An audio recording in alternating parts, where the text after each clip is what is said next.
শুৱালাকুণ্ডি, যাক বৰ্তমান হাইলাকান্দি নামে জনা যায়, যিয়ে কাছাৰৰ পৰা বিভক্ত হৈ 1 অক্টোবৰ 1989 চনত সুকীয়া জিলা হিচাপে স্বীকৃতি লাভ কৰে। বৰাক ভেলীৰ অন্তৰ্গত এই জিলাখনৰ মাটিকালি হৈছে 1327 বৰ্গ কিলোমিটাৰ আৰু RTO কোড হৈছে AS24। বৰ্তমান জিলাখনৰ উত্তৰ-পূবত আছে কাছাৰ, পশ্চিমত কৰিমগঞ্জ আৰু দক্ষিণ-পূবত আছে মিজোৰাম ৰাজ্য।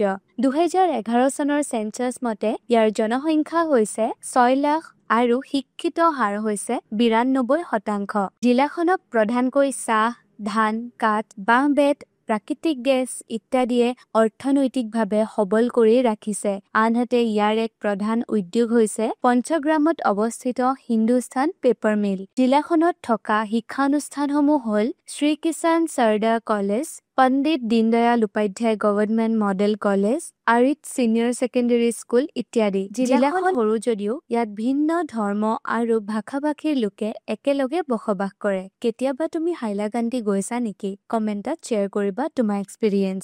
তেন্তে আজিকে শিকিলা।